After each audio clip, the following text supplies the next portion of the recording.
Hello and welcome to the NextPowerUp Impressions of Overfall. This is a neat little game that's come out in early access just a couple of days ago, but I have had access to the game probably for about a week and a half since I wanted to jump into this because it looks so unique. It was written by Chris Avellone, which was amazing, and it's being developed by Para Games. Now, it is in early access, but one thing that I will note, like just overall as a summary of this review, is this game definitely feels like it's already finished, which is a pretty good thing because for the too long didn't read, this game is fantastic overall. And the main wonderful thing about this is there is still more content to come on top of what awesome stuff is already there. So you could just turn off the video right now and go buy the game and have loads of fun with it because it is just genuinely really quite good. But stick around if you want some of the more finer details. So this is halfway between like a turn-based strategy, a roguelike, and obviously because Chris Avellone has sort of delve deep into the writing and the story and everything. It's quite story-led, but not in... It does have one overarching story of the Ever King sent you on a mission, he's gone missing, you need to find him. But because there's like masses and masses and masses of individual little tiny stories that have also been piled into this randomly generated ocean island simulator, explorer, whatever you want to call it.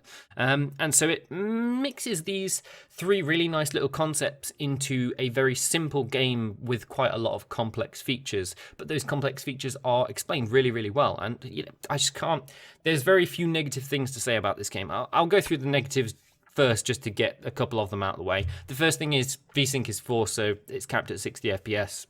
Not many people care about that. I do personally because I'm a PC gamer, and it's one of those things that you just need. There's not really any video options. All you can do is control the resolution, which does support 4K, which is one advantage, I guess. The first 20-30 minutes you play the game kind of feels like there's not much to it. Everything is locked, and sort of the first few playthroughs you fail quite badly and you don't really understand, but then all of a sudden everything happens and it's just wonderful.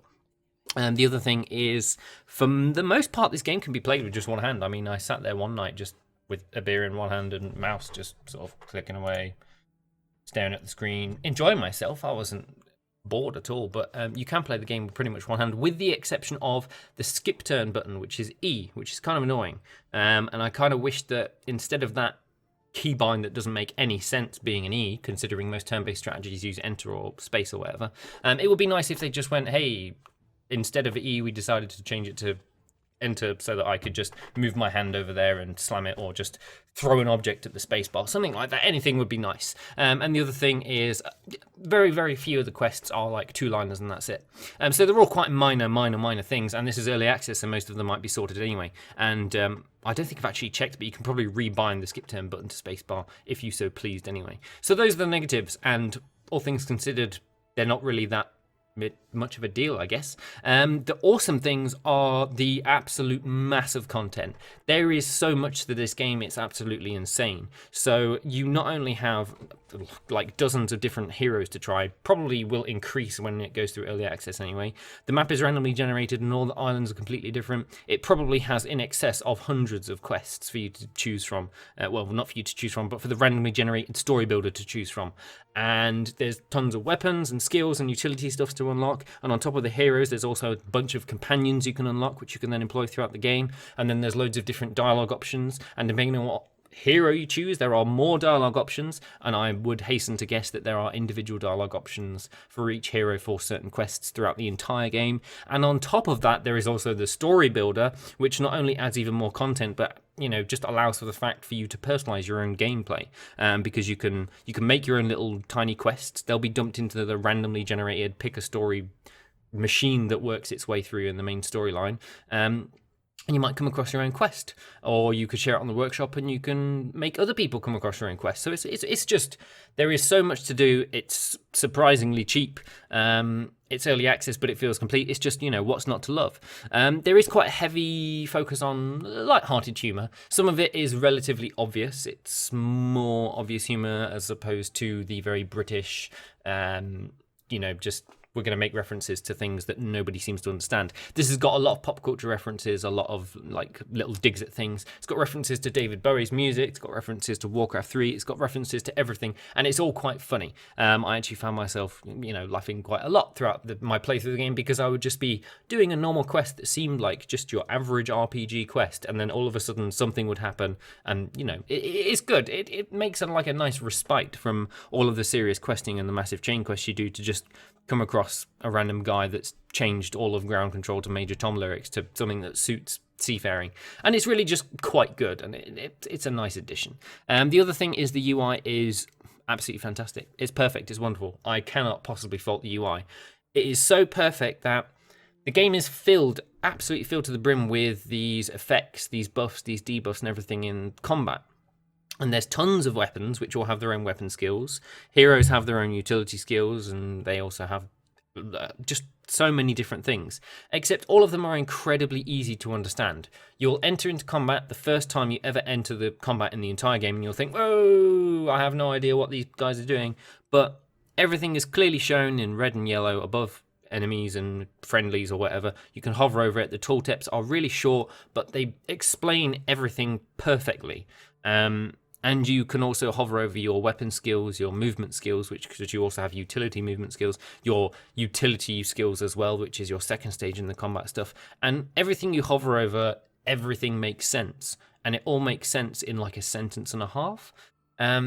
And you've got a couple of resources to manage, and you've got to go between the islands, and everything is just made so simply. For a game that is built upon this enormous world, which is completely randomly generated, has masses of debuffs, masses of dialogues and quests and all this crazy stuff, it does this amazing job of making it all just so easily readable and so easily understandable. It's just so few games can make something so complex feel so simple, and that's one of the reasons why it's just such an easy game to jump in and play. I mean, the bar for joining, entering into the game and understanding is actually quite low. It starts off quite low, but the interesting part is that the difficulty level seems to evolve as you go through the game. I think it's kind of directly tied to the amount of in-game days you spend playing the game, because the sort of timer goes up as you move your ship about the seas.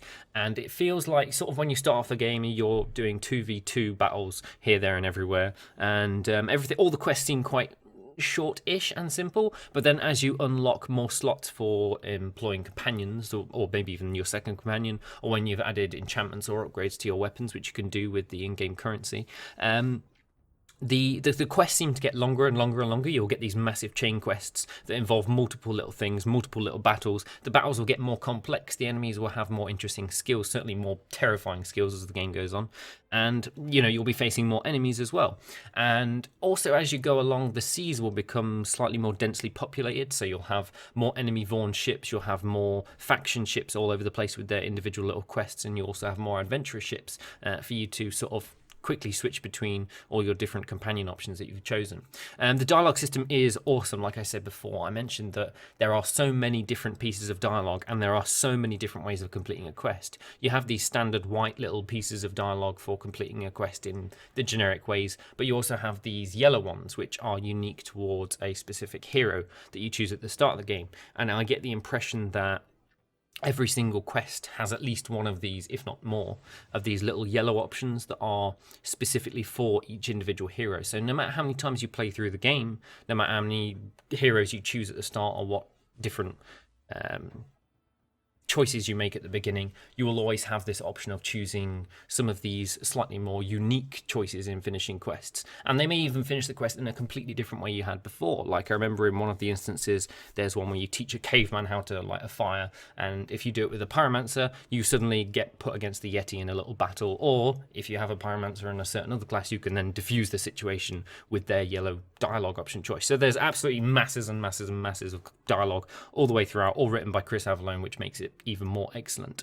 The other thing is the roguelike aspect fits in quite nicely, mainly because the game is all about replaying it over and over again, unlocking more heroes, unlocking more weapons, unlocking more skills, just exploring all the different quests, and you sort of get to a stage where you're getting inundated by everything. You may not have made some particularly great choices, and so the roguelike aspect where you fail and nothing is persistent through to the next piece of game and you just jump into the next game after spending 2 hours in one particular story, it actually feels relatively refreshing. So it's actually a nice way. I can't stand roguelikes just because they're immensely frustrating, but in this it's quite similar to Thea the Awakening, where you can do a multitude of things, perhaps emotionally invest a lot in a particular set of characters, but when it ends you kind of don't feel too bad about it, because in the next playthrough you get to try a load more stuff because you've unlocked more heroes, because you've unlocked more weapons, and then you can sort of look through the hints, because the game lets you know how to unlock the heroes. It gives you these little few sentences if you hover over something you haven't unlocked yet,